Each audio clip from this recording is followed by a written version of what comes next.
જય Hind. Only first ચેનલમાં તમારા દરેક મિત્રોનું હાર્દિક સ્વાગત છે. તો મિત્રો, આજે આપણે વિડીયોમાં જોવાના છીએ કે વન વિભાગની મિત્રો એટલે કે ફોરેસ્ટની મિત્રો જે એક્ઝામ છે એ શરૂ થઈ ચૂકી છે. 3-4 ટર્મ મિત્રો લેવાઈ પણ ચૂક્યા છે. તો પરીક્ષાની પૂર્વ તૈયારી મિત્રો આપણે કેટલા મોડલ પેપર મૂકવાની શરૂઆત કરી છે. તો આજે આપણે આ મોડલ પેપરની અંદર મોડલ પેપર નંબર મિત્રો આપણે 15મા નંબર મિત્રો જોવાના છીએ કે જેની અંદર તમને 30 MCQ પ્રકારના પ્રશ્નો મળશે. તો વિડીયો પૂરેપૂરો જોજો કે જે તમારી પરીક્ષામાં ખૂબ જ મદદરૂપ થઈ શકશે. તો શરૂઆત કરીએ આપણે મોડલ પેપરની. જોઈએ પ્રશ્નો તમારી સમક્ષ જોવા. શું પહેલો પ્રશ્ન મિત્રો કે વર્ષ 2020માં ગુડખંડની કેટલામી વસ્તી ગણતરી કરવામાં આવી હતી? કોણ મિત્રો? ગુડખંડની. તો જવાબ આવશે મિત્રો, આપણો જવાબ આવશે ઓપ્શન બી. મિત્રો આપણે સીધા જવાબ જોવાના છે. તો 9મા નંબરની ઓપ્શન બી જવાબ જોઈએ આપણે. અને એ પણ ક્યારે મિત્રો પ્રથમ કરવામાં આવી હતી મિત્રો? ઈસવીસન 1946માં. બરોબર છે. જે પ્રશ્ન બીજા નંબર શું છે? પ્રશ્ન બીજો તમારી સમક્ષ જુઓ. જે પ્રશ્ન બીજો કે નીચે પૈકી કયું વિધાન ઘુડખર માટે મિત્રો સાચું નથી પૂછ્યું છે?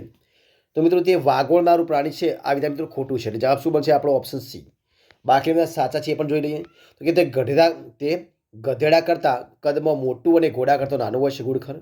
તે ખરીવાળું પ્રાણી છે. બરોબર છે. અને તે આપેલ સાચા મિત્રો આ વિધાન ખોટું છે મિત્રો. એટલે આ બે સાચા આવશે, પહેલા બીજા. બરોબર છે. તો આપણું જવાબ શું છે? નથી પૂછ્યું છે. તે વાગોળના પ્રાણી છે, વિધાન ખોટું છે. જવાબ આવશે ઓપ્શન સી. આગળ પ્રશ્ન. ઘુડખરની દોડવાની ઝડપને લીધે તેને કયા નામે ઓળખવામાં આવે છે મિત્રો? તો તેને મિત્રો રણનું પવનવેગી દોડવી જાદુગર કહેવામાં આવે છે. શું કહેવાય ને? રણનું પવનવેગી દોડવી જાદુગર કહેવામાં આવે છે મિત્રો. બરોબર. જવાબ આવશે ઓપ્શન બી મિત્રો. કયો જવાબ આવશે? જવાબ આવશે ઓપ્શન બી. તેમાં આપણે આગળ જોઈએ.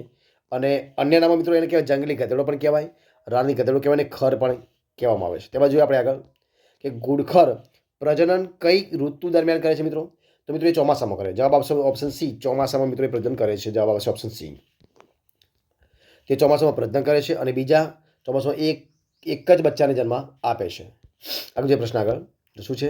બીજો પ્રશ્ન. તો જો પ્રશ્ન આગળ આવ્યો છે કે માર્ચ 2020ની ઘુડખર વસ્તી ગણતરી ગુજરાત વન વિભાગના નેજા હેઠળ કાર્યરત કોના દ્વારા કરવામાં આવી હતી મિત્રો?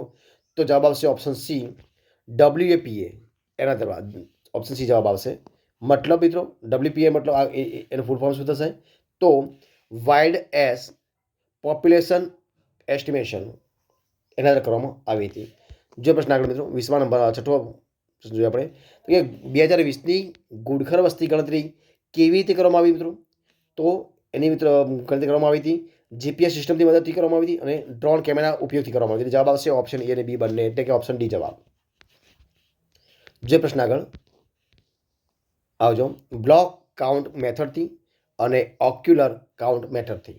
ત્યારબાદ આપણે આગળ જોઈએ કે ઘુડખર અભયારણ્ય કેટલા વિસ્તારમાં ફેલાયેલું છે? તો 4953.70 ચોરસ કિલોમીટર. જવાબ આવશે ઓપ્શન સી. પ્રશ્ન આગળ જોઈએ આપણે કે ગુજરાતમાં સૌપ્રથમ 1946ના ઘુડખરની વસ્તી ગણતરી કરવામાં આવી ત્યારે કેટલા ઘુડખર નોંધાયા હતા? તો મિત્રો તે એ વખતે નોંધાયા હતા 3500. બરોબર છે. જવાબ આવશે ઓપ્શન ડી. બરોબર છે. 3500 નોંધાયા હતા. જવાબ આવશે ઓપ્શન ડી જવાબ. જો પ્રશ્ન આગળ કે ભારતના વન્યજીવ સંરક્ષણ અધિનિયમ 1972 મુજબ ઘુડખરને કઈ અનુસૂચિમાં મૂકવામાં આવ્યું છે? તો મિત્રો પહેલી, એટલે જવાબ આવશે ઓપ્શન એ જવાબ. આગળ જોઈએ કે ઘુડખરનો મુખ્ય ખોરાક મિત્રો શું છે? તો મોરાડ ઘાસ છે મિત્રો. કયું છે? મોરાડ ઘાસ. જવાબ આવશે ઓપ્શન સી. એટલે કે ઘુડખર ઘાસ, પાંદડા, ફળ, ખેતીના પાક, ગોડા બાવળની શીંગો, ક્ષારી વનસ્પતિ આ બધું જ ખાય. ત્યારબાદ આપણે આગળ જોઈએ કે ઘુડખર બચાવ અભિયાન કયું મિત્રો? ઘુડખર બચાવ અભિયાન જાહેરાતમાં કોને લેવામાં આવ્યા છે? તો મિત્રો અમિતાભ બચ્ચનને. કોને લેવામાં? તો અમિતાભ બચ્ચનને લેવામાં આવ્યા છે મિત્રો. જવાબ આવશે ઓપ્શન ડી. આગળ જોઈએ માર્ચ 2020 ઘુડખર વસ્તી ગણતરી મુજબ અમદાવાદ જિલ્લામાં કેટલા ઘુડખર નોંધાયા છે મિત્રો? જવાબ આવશે ઓપ્શન સી 19. ઓપ્શન સી 19 નોંધાયા છે. ત્યારબાદ ગુજરાતમાં સૌપ્રથમ ઘુડખરની વસ્તી ગણતરી ક્યારે કરવામાં આવી મિત્રો? તો જવાબ આવશે ઓપ્શન એ 1946માં કરવામાં. ક્યારે મિત્રો? 1946માં. જવાબ આવશે ઓપ્શન એ. ત્યારબાદ ઘુડખર એક વખત એક સાથે કેટલા બચ્ચા જન્મ મિત્રો? તો એક જ બચ્ચા જન્મ આપે. જવાબ આવશે ઓપ્શન એ. ઘુડખર એક વખતે એક જ બચ્ચાને જન્મ આપે છે. બરાબર છે. જોઈએ આગળ. ગુજરાતમાં ઘુડખર અભયારણ્ય ક્યાં આવેલું છે? તો કચ્છ અને સુરેન્દ્રનગર જિલ્લાની બંનેની અંદર. જવાબ આવશે ઓપ્શન ડી, બંનેની સીમા લાગે. ત્યારબાદ જોઈએ આપણે આગળ પ્રશ્ન કે માર્ચ 2020ની ગુડખર વસ્તી ગણતરી કરવામાં આવી હતી, તો ગુડખરની સંખ્યામાં ગુજરાતમાં કેટલા ટકાનો વધારો થયો છે? તો મિત્રો 37%. કેટલા ટકાનો? 37% વધારો થયો છે. જવાબ આવશે ઓપ્શન સી, 37%. જે પ્રશ્ન આગળ આપણે જો આગળ શું આવશે એક્ઝામ મિત્રો 2014માં મિત્રો 4451 હતા, 2020માં હતા 6082. જે પ્રશ્ન આપણે આગળ ગુડખર વસ્તી ગણતરી દર કેટલા વર્ષે કરવામાં આવે છે? તો દર 5 વર્ષે. જવાબ આવશે ઓપ્શન બી, દર 5 વર્ષે. જોઈએ આગળ પ્રશ્ન કે માર્ચ 2020માં ગુડખર વસ્તી ગણતરી મુજબ સુરેન્દ્રનગર જિલ્લામાં કેટલા ગુડખર વધાર્યા મિત્રો? જવાબ આવશે 2034, કે ઓપ્શન બી જવાબ આવશે 2034. આગળ જોઈએ આપણે કે 1958-60માં ગુડખરમાં સુરા નામનો રોગ ફેલાયો હતો, જેના કારણે 1963માં માત્ર કેટલા ગુડખર રહ્યા હતા મિત્રો? તો એ 362 રહ્યા હતા. કેટલા? જવાબ આવશે ઓપ્શન સી, 362. બીજા બધા મૃત્યુ પામ્યા હતા. તેમાં આપણે આગળ જોઈએ કે ગુડખરનો મિત્રો ગર્ભકાળ જે હોય, ગર્ભકાળ એક કેટલો હોય છે મિત્રો? તો 11 મહિના હોય છે. કેટલો હોય છે? 11 મહિના. જવાબ આવશે ઓપ્શન ડી, 11 મહિના. 2020ની ગુડખર વસ્તી ગણતરી મુજબ ગુજરાતમાં ગુડખરની સંખ્યા કેટલી છે મિત્રો? તો 6082 છે. કેટલી છે? 6082 છે. મતલબ મિત્રો ઓપ્શન ડી જવાબ આવશે. બરોબર છે, 6082 સંખ્યા છે. અને જોઈએ આપણે અહીંયા એના આંકડા પણ આપણે મિત્રો આવે છે કે સુરેન્દ્રનગર જિલ્લામાં 2034 છે, કચ્છ જિલ્લામાં 1244 છે, મોરબીમાં મિત્રો 1172 છે, બનાસકાંઠામાં 960 છે, પાટણમાં 653 છે, અમદાવાદમાં 19 છે. આ એમની સંખ્યા છે. ત્યારબાદ ગુડખર અભયારણ્યની સ્થાપના ક્યારે કરવા મિત્રો આવી હતી? તો જવાબ છે 1973માં, એટલે ઓપ્શન બી જવાબ આવશે 1973માં. ત્યારબાદ જોઈએ આપણે આગળ અને આગળ જોઈએ કે વન વિભાગ દ્વારા આ અભયારણ્ય મિત્રો યુનેસ્કોના મેન એન્ડ બાયોસ્ફિયર એટલે કે MAB કાર્યક્રમ હેઠળ આવી લેવામાં આવ્યું છે. ત્યાં મિત્રો આગળ જોઈએ કે ગુજરાતમાં ગુડખરની વસ્તી ધરાવતા જિલ્લાનો સાચો ઉતરતો ક્રમ મિત્રો કયો છે? તો આ પ્રમાણે છે. સૌથી પહેલાં મિત્રો આવશે સુરેન્દ્રનગર જિલ્લો, કચ્છ જિલ્લો, મોરબી અને સાબરકાંઠા. આ પ્રમાણે જવાબ આવશે. જવાબ આવશે ઓપ્શન સી.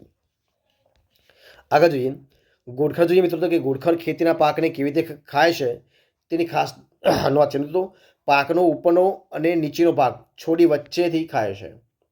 જવાબ આવશે ઓપ્શન બી. આગળ જોઈએ ગુડખર નીચે પૈકી કયા વિસ્તારમાં જોવા મળે મિત્રો? તો કચ્છના નાના રણમાં. જવાબ આવશે ઓપ્શન બી, કચ્છના નાના રણમાં. ઓપ્શન બી જવાબ. તબ આપણે આગળ જોઈએ કે ભારતમાં ગુડખરની કેટલી પ્રજાતિઓ છે મિત્રો? તો 2 છે. જવાબ આપશે ઓપ્શન બી જવાબ, 2 પ્રજાતિઓ છે. ત્યારબાદ કઈ કેવી છે? તો એશિયાટિક વાઇલ્ડ એસ અને તિબેટિયન વાઇલ્ડ એસ. આ પ્રમાણે 2 છે. આગળ જોઈએ કે માર્ચ 2020માં ગુડખર વસ્તી ગણતરી મુજબ કયા જિલ્લામાં સૌથી ઓછા ગુડખર નોંધાયા હતા મિત્રો? તો અમદાવાદ જિલ્લામાં. જવાબ આવશે ઓપ્શન સી, અમદાવાદ જિલ્લામાં. તો કેટલા નોંધાયા મિત્રો? ફક્ત ને ફક્ત 19. ઓપ્શન સી જવાબ. બરોબર છે, તો 19 જવાબ આપેલો છે. તેમ આપણે આગળ જોઈએ કે માર્ચ 2020માં ગુડખર વસ્તી ગણતરી મુજબ કેટલા જિલ્લામાં ગુડખરની સંખ્યા નોંધાઈ છે? તો 6 જિલ્લામાં. કયા જિલ્લામાં? 6 જિલ્લામાં. બરોબર છે, જવાબ આપશે ઓપ્શન સી જવાબ. આગળ જે પ્રશ્ન કે ગુડખરનું વૈજ્ઞાનિક નામ શું છે મિત્રો? ગુડખરનું વૈજ્ઞાનિક નામ શું છે? તો ઇક્વિયસ હેમિનોસ કૌર. ઓપ્શન સી જવાબ. ત્યારબાદ આગળ જે પ્રશ્ન અને વિડીયો છેલ્લો પ્રશ્ન તો કે માર્ચ 2020માં ગુડખર વસ્તી ગણતરી મુજબ કચ્છ જિલ્લામાં કેટલા ગુડખર નોંધાયા છે? તો 1244. જવાબ આવશે ઓપ્શન બી, 1244. તો મિત્રો આ પ્રમાણે આ વિડીયો આપણે મિત્રો અહીંયા સંપૂર્ણપણે પૂરો કરીએ છીએ. જો તમને વિડીયો ગમ્યો હોય, યુઝફુલ લાગ્યો હોય, પસંદ આવ્યો હોય તો એને લાઇક કરો, કોમેન્ટ કરો, તમારા મિત્રો વિડીયો શેર કરો અને છેલ્લે ચેનલમાં નવા હોય, ચેનલ સબસ્ક્રાઈબ ન કરી હોય તો ઓનલી ફર્સ્ટ ચેનલ સબસ્ક્રાઈબ કરવા માટે વિનંતી છે. ફરી મળીશું એક નવા વિડીયો સાથે, નવા ટોપિક સાથે. ત્યાં સુધી બની રહો. જય હિન્દ, જય ભારત.